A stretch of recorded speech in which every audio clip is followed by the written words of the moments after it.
This topic has been coming up so much, not just for myself, but so many people that I know. And I really felt like it was time to talk about when it's time to jump. Recognizing when it's time to jump in life. And I'm not just talking about blowing up your life because you feel uncomfortable, you feel growing discomfort for different things and areas within your life. I'm truly talking about being able to recognize when it's time to actually move and jump to the next phase of your life. So today we'll talk about a few ways that I think that you'll be able to recognize if this is you and it's time to jump.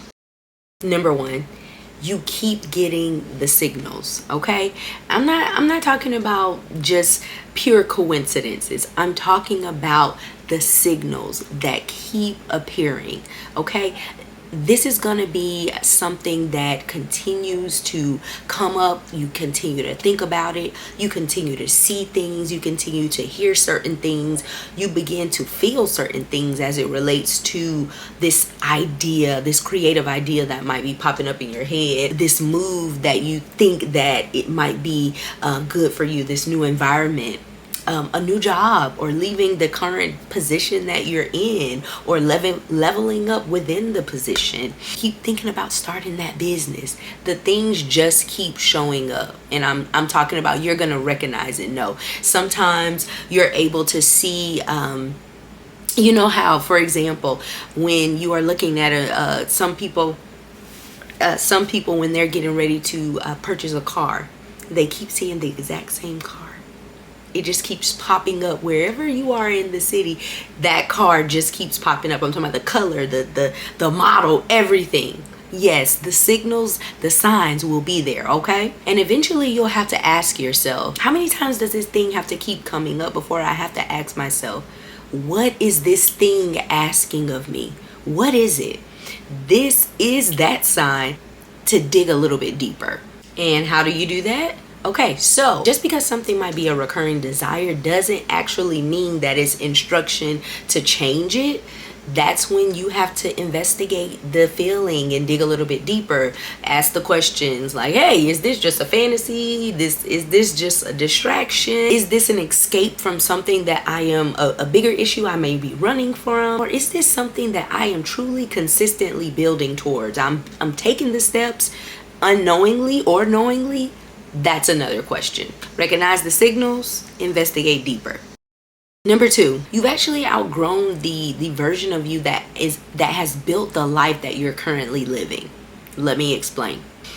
And I want to say this, sometimes the life that we're living isn't actually bad, because jumping doesn't necessarily mean that things are horrible and they just need to change. Sometimes they are, but that doesn't mean that the life that you currently are living is a bad life. Your life could actually be serving you beautifully right up into this moment, or right up until you get ready to jump. You've actually changed. And when you change and the season changes and the things that once served you, they have done the job, it's time to move forward and change some things up. That calls for you to jump. And sometimes we get to a space where what served us beautifully and was so comfortable can start to feel very restricting. You have to ask then, does this still fit who I'm becoming?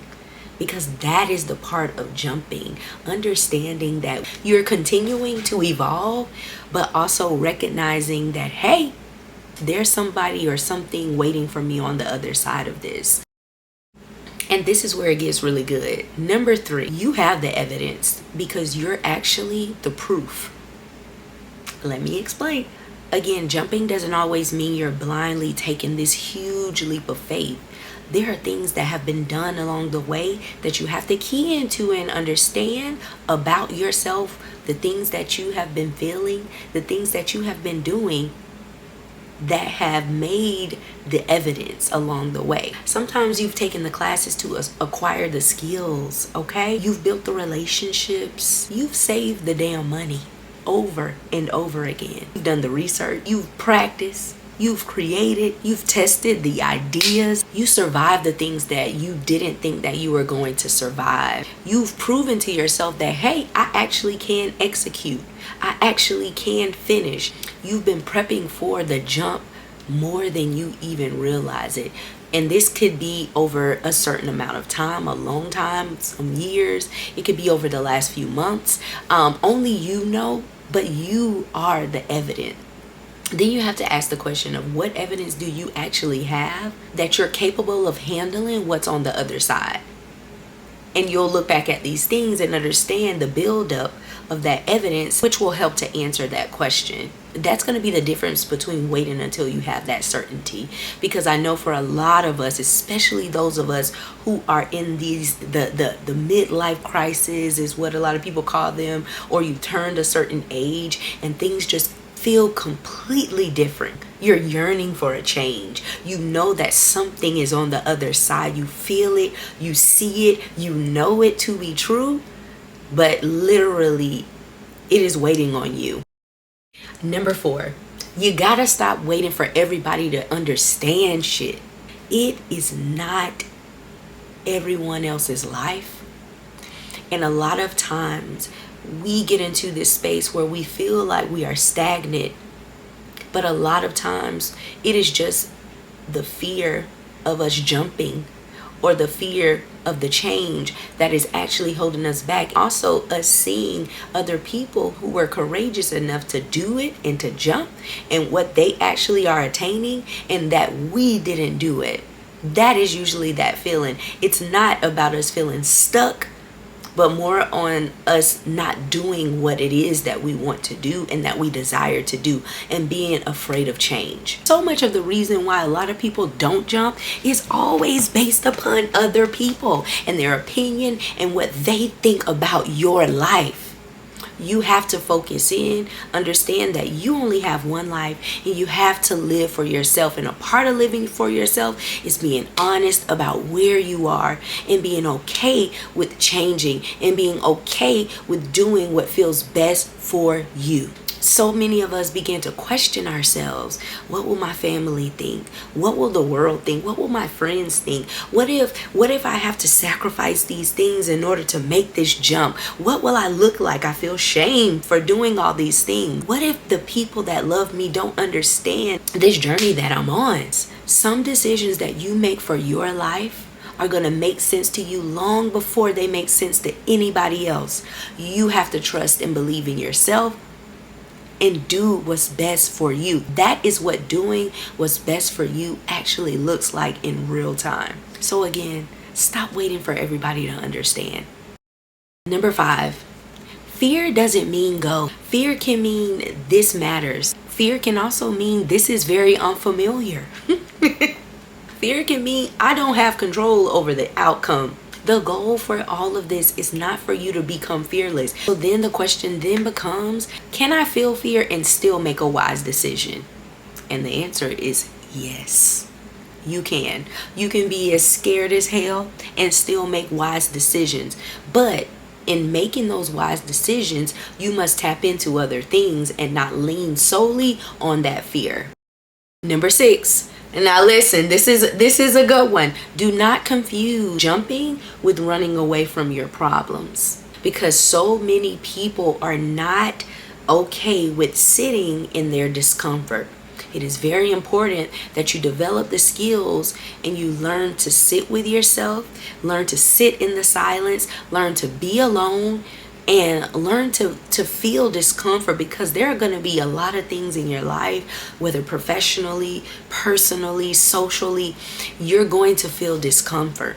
But it ain't the end of the world. You can survive. You will be okay. You got to ask yourself in these times, as you are investigating how you feel and you're figuring out these things and navigating the discomfort that you may be feeling, the constriction.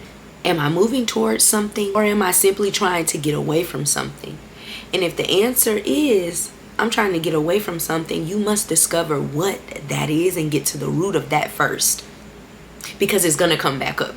Because sometimes the truth is, every time something happens, you don't need to leave. Sometimes you got to stay and learn, and you got to learn over and over and over again in different ways. Now sometimes you need the pause. The jump does require discernment, okay? And guess what, the jump doesn't always have to be dramatic. You know that I had to bring the point in. The jump doesn't always have to be dramatic, y'all. Your jump might be simple. It might be submitted the application. It might be moving. It might be publishing that video, making the phone call. It may be asking for a favor or asking for the opportunity. It may be being vulnerable and putting yourself out there. It may be finally starting the thing, whatever that is, because I know it'd be a lot of things, but finally starting. And it might be giving yourself permission to stop doing something. These things, small but mighty, they jumpstart other things and other changes for your life. And if you are feeling like there is new life beyond where you are right now, that your life has come to maybe a roadblock, that's what I've been calling it. And there are decisions to be made about what is actually next. This is your sign to look at this video, go through these 7 steps and recognize that, hey, I think it's time for a change and it's time to jump. Maybe the goal isn't to absolutely know what is next and what you're actually jumping into. Maybe you're not waiting for the right time to jump. I think you're waiting to trust yourself enough to do it. I'm out.